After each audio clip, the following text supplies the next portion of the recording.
Hi, and Merry Christmas. That's right. We're right down to the end of the year. Can you believe that? We've been so blessed this year. I've got letters and emails from people talking about how God has blessed their lives through this ministry. And I just want to take this opportunity to say thank you to all of my partners, to all the membership, to all the leadership, and all of the friends of Bible Teachers International, because you're the ones that made this happen. God has blessed us this year, guys. He has really blessed us to be able to impact the world on a global scale. That's right. We're going into countries. Picked up some countries this year that we hadn't been in before. We have a lucrative ministry now operating in Africa, and I'm excited about that. We have people that have reached out to us from Afghanistan, from Saudi Arabia, and we're just going to follow up on all of those ministries and try to plant these seeds and water the ones that already have been planted. But all of this is due to the fact that we have worked together as a team in Bible Teachers to bring this message to the forefront. And as you know, I've been telling you for the last few weeks that God has visited me and given me a mandate. And that is very serious to me. And because God has seen fit to bless us, because he's seen fit to choose this ministry for whatever reasons. I don't know why we were chosen, but I do know that we were. We were chosen to carry the truth to the body of Christ and to the world. Now, over the years, God has given us revelation after revelation, and we have basked in that revelation, and we have seen ourselves grow. We've seen ourselves, our lives change. We've seen loved ones get saved, our children come into the ministry, and we've enjoyed these revelations that God has given us. And now it's time, though, for this word to get into the body of Christ and into all the nations of the earth.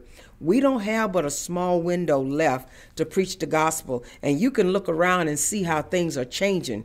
Things are changing rapidly in this world. And God is giving us an opportunity now to bring this message to the forefront. He's going to jettison it. I don't know exactly the methodology that he's going to use to get it out there on mainstream Christendom, but I know he's going to do it because he said he's going to exalt truth. What we have to do is occupy until he comes. We have to do what he tells us to do. Now, he has told us to perfect the Faith Library, to perfect the Global Training Center, so that we'll have this message ready to hand to the body of Christ as they come in. That's a blessing, because what it took us 33 years to learn, now people can come in and learn it in less than 30 months. So I am excited about that. That's the commission he has given us. And during this season, we are reminded of how good God is. We're reminded of his goodness toward us. We're reminded of all of the things that he has done for us and how he's blessed us. Now let's show our gratitude once again. Bible Teachers is one of the givingest ministries in the world. And I'm going to call on you one more time to give this holiday season. I want you to give something to the ministry. Give it to God. Give it to his plan. Give it to his work. You know, we think in terms of buying our children's gifts and buying loved ones. Sometimes, you know, at Christmas time, we think of all the people that we want to give something to. You know, it's a spirit of giving that comes into our heart at Christmas time. It's like no other time of the year. We even think in terms of giving to people that we might have had, you know, offenses with or might have had offenses with us. That's because the spirit of giving is in our hearts this time of the year. Well, let us not neglect the Father. The Father is the reason that we are here. Jesus Christ is the reason for this very season. And what better way to celebrate his coming into the world, his dying on the cross, his resurrection in our lives, than to give to his work. So I'm asking every one of my partners, every one of my members, to let's do something special this year. Let's take an offering and let's give it to the work of the Lord.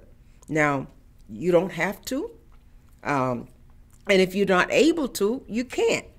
But if God put it in your heart, if he puts it in your heart to say, bless the ministry, bless the work of the Lord. I want to I want to launch out into every nation. I want to get into all of the technology that's out there that will help us to get this word into nation after nation after nation. That's our commission, guys. That's what we were called to do. So I'm calling on you at this time of the year when we have a spirit of giving, not to forget God. Let's not give to everyone except him. Let's take a special offering to give it to the Lord. You know, there was someone that impressed me so dearly. This situation impressed me really, really. It impressed my heart. One of my members was going to have a birthday party, and to celebrate a particular, her birthday. It's a monumental time that she's reached a certain age. And normally when a person gets that age, they have this big extravaganza. Well, she said the Lord impressed upon her, take the money that she would use for the birthday party and give it to the ministry, give it to the work of the Lord. And that's what she did. And that was just a catalyst for what God put in my heart, that all of us should have that kind of spirit, that we should now not neglect the Father. Let's give to his work. Let's give to global evangelism. So I'm asking every one of my members, all of my partners, you've been giving all the year, I know that, but let's do something special. Let's do something special. All of you out there that are friends of the ministry, those of you who have followed me on Facebook and through our streaming broadcasts, all of my friends, all of you that have the same goal, the same aspirations, I'm asking you to give something this year. Give something for God, for his work, for our global outreach, so we can take this message around the world. I'm excited about it. I know you are too. This is Dr. Banks saying, have a Merry Christmas and a Happy New Year.